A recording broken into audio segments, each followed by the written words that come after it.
everyone, and welcome to this week's edition of Talk of the Town. Steve Putnam, glad to be here with you this week, and I've got two people on the show. I was just talking to them. I've never interviewed them before, so they may not realize this, but once you're on the show, you have to come back. But let me let me introduce you to them first. First, we're going to get you Hallie Boggs. She is the Community Health Educator for Cleveland County Health Department. Did I say that correctly? Yes, you did. Welcome to the show for the first time. And then right beside her, we've got Sandy Hamrick. Sandy Hamrick is the Director of Student Services for Cleveland County Schools. Welcome, both of you, to our show. Thank you, Steve. Now, I know we've been sitting here chatting, and I've been getting to know you guys a little bit, but folks out there are going, now who are these people? So Hallie, let's just start with you. Tell us a little bit about yourself. How long have you been doing what you're doing now? Yeah, so I have been teaching reproductive health education in the schools through our Strong Teens program at the Cleveland County Health Department, and I've been doing that for about 2 years now. I really enjoy it. I teach the girls, so 9th grade girls. They're usually 14 or 15 years of age and that kind of thing, and I really enjoy it. So you've been at it for about 2 years. So yeah. That's awesome. Now, Sandy, tell me about yourself. How long have you been doing what you're doing? Okay, so I have been, I'm Director of Student Services in Cleveland County Schools, meaning I work with our school social workers, school counselors. I'm the liaison with our school nurses between the school system and Cleveland County Health Department. And we're very fortunate to have that collaboration and community partnership to address the needs of our students. And I have been with the district for 25 years. So Wow. enjoy very much what I do and interacting with different stakeholders across our community.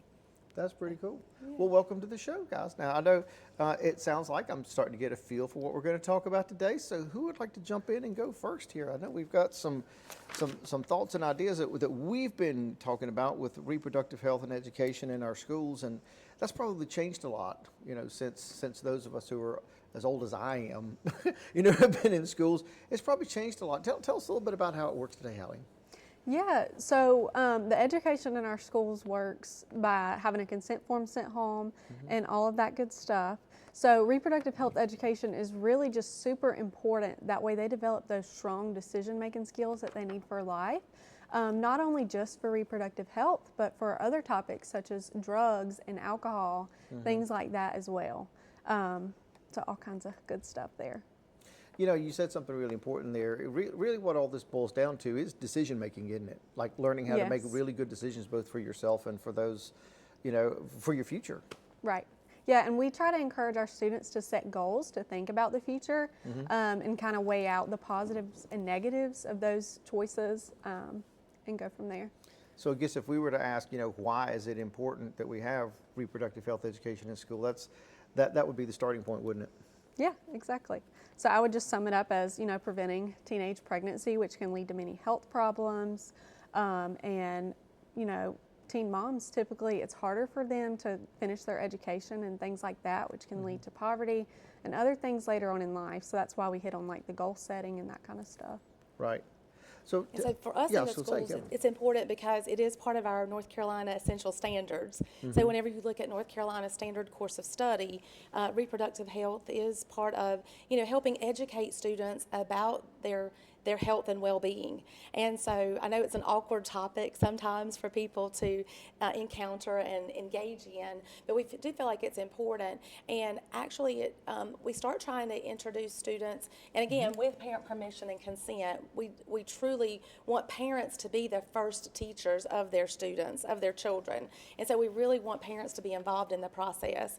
And it does require consent, and we actually start with puberty education in the 5th grade. We do a puberty education segment that our school nurses began teaching. School health educators have taught that in the past, but we've also learned that our school nurses are so vital, to the work that we do in schools now because of whole child and whole health initiatives that we have going on.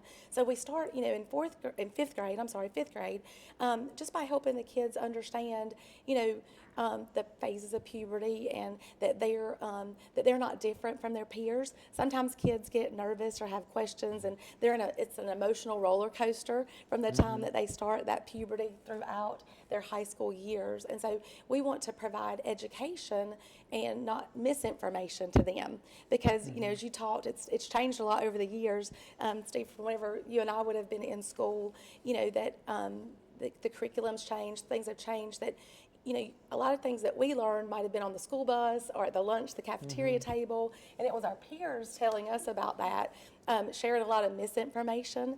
And so I think as much as anything, the reproductive health education in the schools, especially through our health educators, allows us that opportunity to give students the facts and true information in a health curriculum versus misinformation and misunderstanding of what's going on in their bodies and, you know, with them physically and emotionally both. It allows us to clarify some of that for them.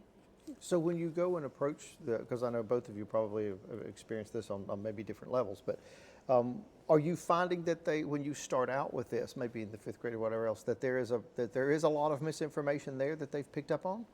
So with our 5th graders, I think it's just still very new and to them. It's fresh. Not a lot of language other than, you know, some that they've maybe heard on television or things that they've seen on television. But as we get up into the middle school grades and high school grades, and Hallie can address this better because she gets some of those questions. And so I feel like there is misinformation as they get older. I'm happy to pop in here as well. And I think the biggest thing, you know, when they're getting that misinformation, it's coming from social media nowadays. You know, TikTok is huge, Instagram, Facebook.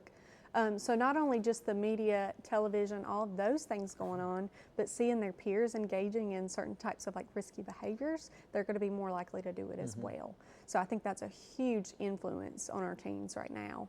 And my overall goal when I go into the school system is to dispel those myths about reproductive health and give them medically accurate information. So that's kind of the overall goal for us as health educators. Yeah, see, you brought up a good point, or a point that I was going to actually ask about, because when we were thinking about this, you know, when I was coming through school, and really it hasn't been, you know, too many years before this has been a problem. How do you combat social media and the internet, where if you hear something, all you got to do is go boom, and there it is, and you can, I mean, that's at some level, can they even understand or comprehend of what they're, I mean, they may be reading it and whatever, but do they really get it? I mean, because it probably brings a lot of questions to you. Yes, and that they can find on TikTok and wherever else. So it definitely does. But another thing we do, we've developed a youth-friendly like referral guide and things like that. So I also, when I'm not teaching in the schools, because it's only a 7-week program, I give them resources to take home with them, where if they need to find more information, they can do that. And I also am sure to encourage them to talk with their school nurses as a wonderful resource, and their parents especially. You know, we really want parents to be involved with this and have that relationship of trust and open communication and respect between one another. I was going to say, because the two of you can't be there all the time, but that nurse is. So I heard you plug that nurse in as the third person that's sort of really important in this, in each one of the schools, and I could actually see how that would work really well. I've been in and out of schools enough now to know that, especially these days, the nurse plays an active role in the school, much more maybe so than, I don't think I ever even saw a school nurse when I was, except maybe one time, when I was in school. But today it's like she's really an integral part. She's like mixed in with the population a whole lot more, or than has been in the past. Is that correct? Yes. I mean, it's what you're seeing as well? Yeah. Yes, it's They're correct. very involved. Yeah. So I assume that maybe a lot of these questions also end up with the nurse, or at least that's the hope, I imagine. Yes, sometimes they do, for sure. If it's something we can't answer, we'll recommend they go talk to a nurse or another trusted adult. So what do you think are the biggest influences these days? Is it the social media? Is it other factors? I mean, if we, as parents or folks looking to help, what are the factors that are being most impactful to the kids involved on this topic now? I would say that it is the social media piece, and just still the television. And now that we have so much streaming on our televisions, that there's access to programming that kids would not have had access to years ago. It's 24/7. It's at their fingertips. Unfortunately, there's a lot of bad programming out there that kids can access through the internet, through television, that really, it does stir those questions. They see things, they want to model and mirror sometimes what they see. And so we are seeing younger and younger children acting out in sexually inappropriate ways, basically because of what they're possibly seeing on television or accessing through the internet. And that's why it's so important for parents to stay connected, stay involved, and monitor and supervise supervise what their children are watching, what they have access to, if they're seeing explicit television programs or hearing explicit songs and being exposed to media like that. Right. It's so important that they supervise, and then again that they have those conversations with their student to explain what's going on, and again to go ahead and start that conversation about wise choices versus unwise choices. Back to the parent piece there that we really so hope to engage with and to partner with the parents in this. Do you see parents or find parents reaching out to you guys for help in this regard?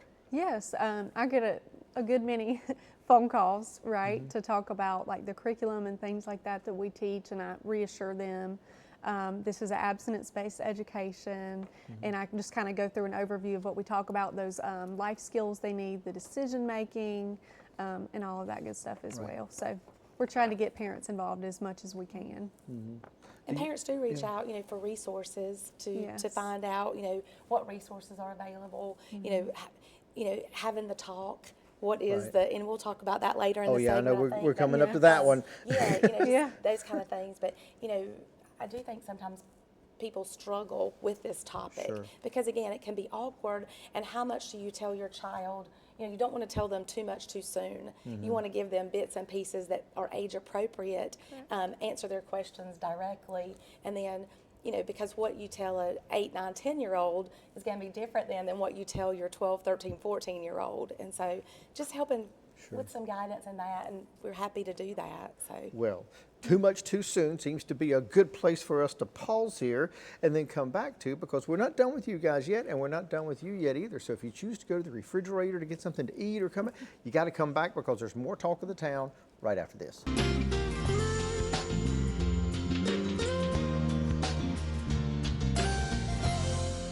Hi, I'm Deb Harden, host of For Your Information. The goal of our show is to educate and entertain you about all things pets throughout Cleveland County. We have various guests joining me each month to talk about dogs, cats, pigs, whatever kind of pet you can think of. Also each month we will be joined by some furry friends looking for their forever homes. For Your Information each month right here on C19 TV and online at www.c19.tv.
Someone once said that without music, life would be a mistake.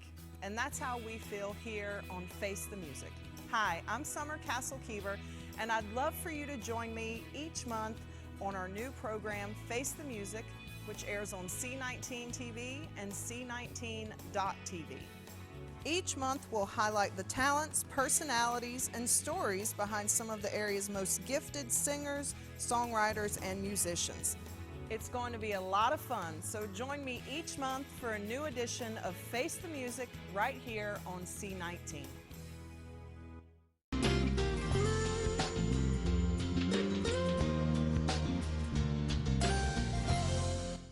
Hello everyone, and welcome back to Talk of the Town. We're still right here, and we're so glad you're back because we're not finished. Still got our two guests with us that we have when we started the show. Just to remind everybody, this is Hallie Boggs and this is Miss Sandy Hamrick, and we're glad to have you here. And when last we were talking, we said something about too much too soon. So I know you guys have a curriculum, and you've studied and looked at, well, not just you guys, but this has been studied and looked at to see what is too much? What is too soon? When should they get certain amounts of information? And I know some of the parents are going like, oh, please tell me. But I know you guys, tell us a little bit about this curriculum that you have. I believe you call it Strong Teens Program and the sessions Yeah. that you have. So Play that out a little bit for us. Okay. How does that work? So we have the Strong Teens program in Cleveland County. It's a life skills program that we teach. There are 7 sessions that we go through. And in the first session, we try to start out with the basics. So puberty, reproductive anatomy, and that sort of thing. So that first session might be a little uncomfortable because it's their first time like meeting me and being in the classroom and talking about such a sensitive topic.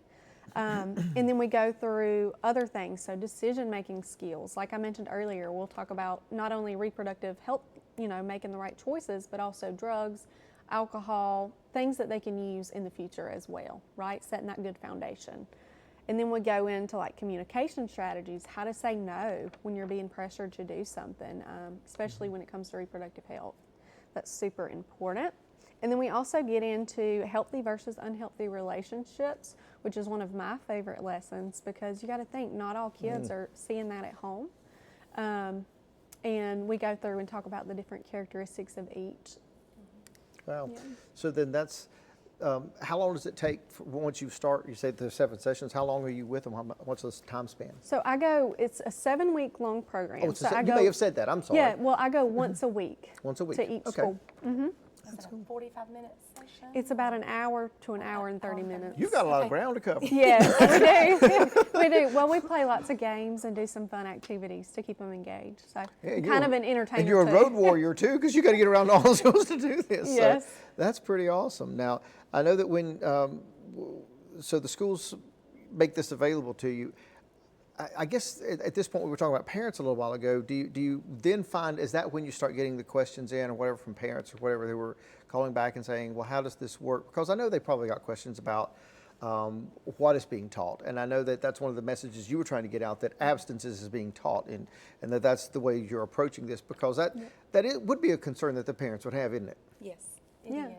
And we want, abstinence is that sure way of protecting yourself from the STDs that Haley does talk about in her lessons.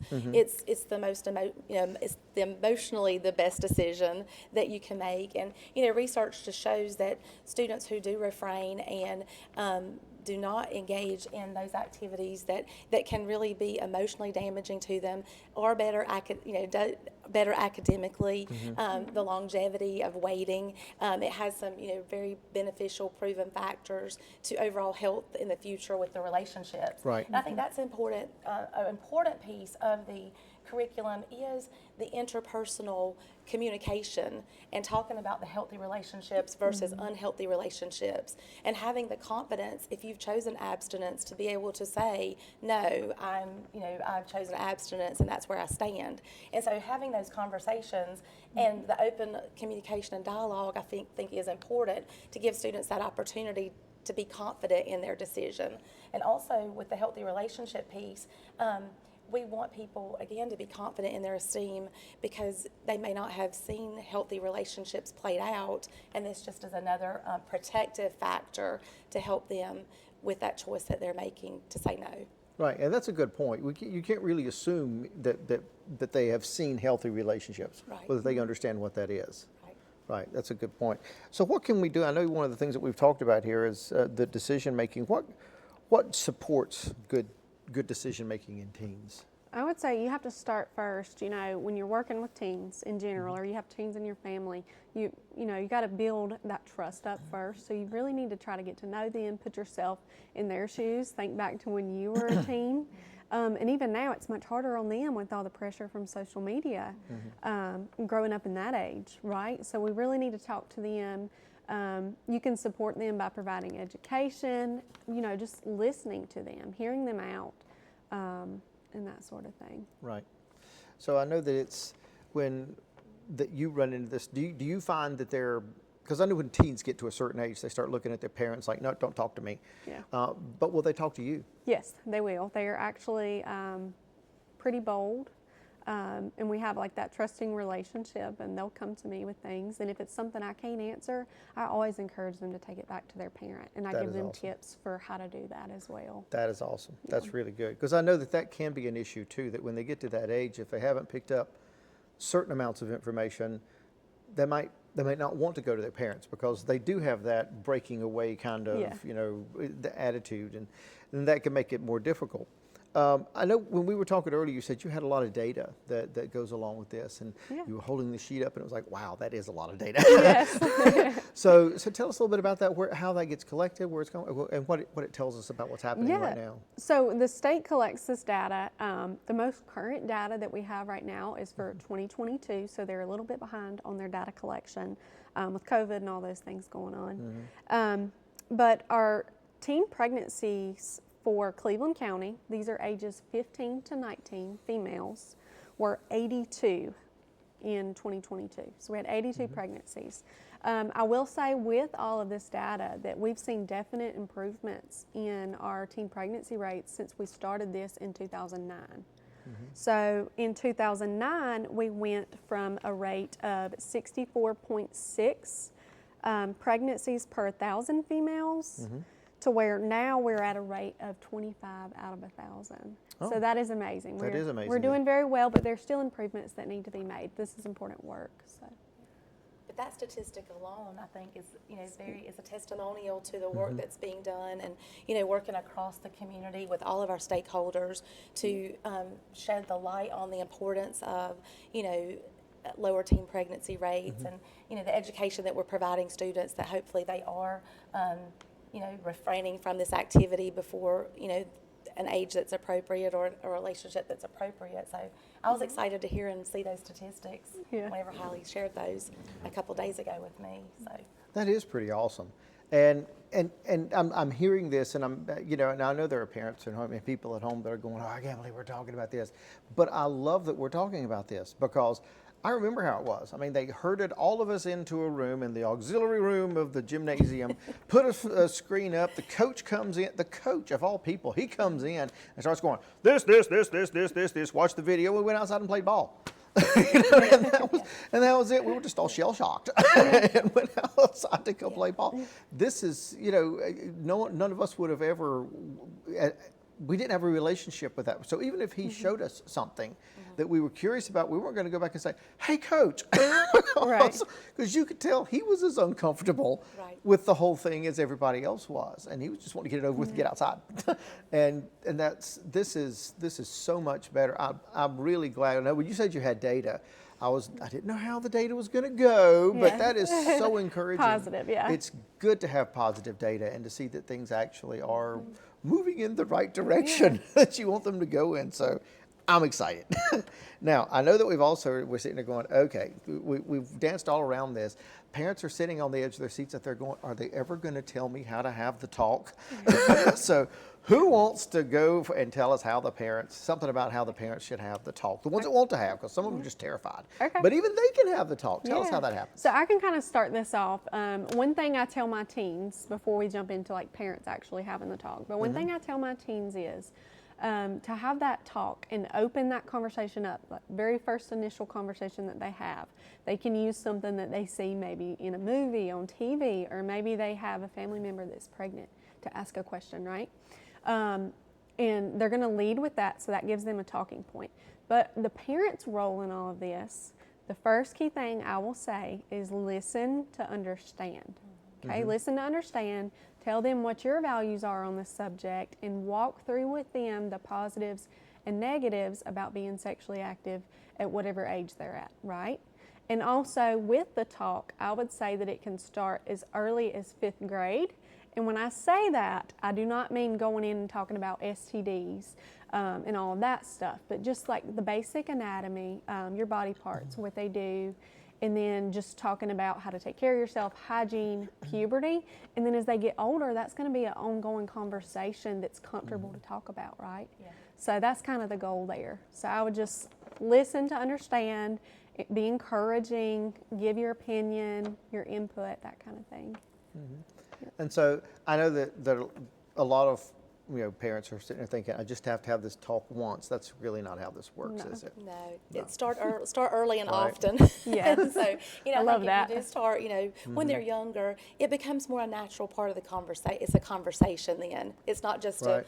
we've got to come in and have this talk. And with my own daughter, I found it easy, like as we were driving down the road maybe, or on a shopping trip or something, that it wasn't just intentional, we're sitting here side by side having the conversation, but if we were doing something and it came up in conversation, and even sometimes there might have been friends and another mom in the car, which made it kind of nice too, because then you had some conversation. Again, it's a conversational time versus just the talk. The talk. So, Right. Right. Putting all that pressure on it, right? Right. You're Right, and I like that. I like calling it the conversation that happens over Over time. than Yes. the talk that happens once. Okay, don't out like the Yeah. coach Yes. did. Outside, go play ball. Yeah. And that was all there was to it. Now I know that we've got just a little bit of time left, so let's figure out some other things here. I know that the community members community that's watching our show today are sitting there thinking, okay, how is there anything we can do? What as a community? Tell us a little bit about what the involvement that we should have there. I can pop in here for this one as well Okay. because I try to do a lot of community outreach and engagement with our program. So I would say keep up to date with the health department website because we have events about teen pregnancy and things like that where parents can come and learn exactly what we do in the schools. And I'm happy to meet them, talk with them, share with them, and look at their curriculum with them if they come to the health department and that kind of thing. They can also be involved by like sharing our social media posts because right now we have a teen pregnancy prevention series going on Facebook for the health department website that helps advocate for reproductive health education. So there's lots of ways that they can support this and be involved. But the biggest one is just talk with your student. Talk with your child, start early, develop that trust, that communication. That way it's easier before they get much older, right? Yes. And then also your coalition, do you have a special drive that you have going on this Yes, summer? so we actually have a hygiene drive going on where we're looking for feminine products of any size. So that would be pads or tampons to be donated. You can bring them to the health department or we're going to have them at various locations. So YMCAs, the credit unions, all kinds of places throughout the county. And you would just drop off, donate, and those are going to be actually distributed through the school health nurses for students that need That's them. awesome. That's cool. Yes. Okay, so now we have talked about a lot, and folks may be out there going, oh gosh, she said donate this to here, or they said I could call and ask this question. If folks want to ask questions, get information, if they want to drop off supplies to help out with the cause of the hygiene drive that you're talking about, tell us a good way to get in touch with you guys and to get more information about these things. Yeah, so they could call me, so Hallie Boggs, and my number is 980-484-5128 at the health department, or they can simply just come in the health department and tell the front desk that they're leaving these for the donation drive. That's awesome. Yeah. And if they're tracking you down, how do they do that? Sandy Hamrick with Cleveland County Schools, 704-476-8000. Thank you so much for Yes. being here, and Thank thank you, you. Hallie. Yeah, This thank has been, you. This has been really cool and really awesome. I know when somebody said, "God, you're going to do a show about what?" It's like, but this is really good. It's part of the conversation. Part of the Right. conversation. So that means that this isn't the talk. You guys have to come back, and we continue the conversation, just like it happens in our homes. Let's continue the conversation and keep the community aware. Yes. Thank you for being here today. Thank you. And thank you for being on our show, not being on our show, but being here, because if you don't watch our show, these ladies don't get to come. I don't get to sit in this chair. We don't have a show, but we also need story ideas. So if you look right here on the bottom of the screen, info@c19.tv, that's how you can tell us what you know is happening right here in Cleveland County that we may be unaware of, but everyone needs to know about. So give us those story ideas. Let us keep this going. Let us keep the conversation going. But until next time, this is Steve Putnam saying, thank you and have a fabulous week.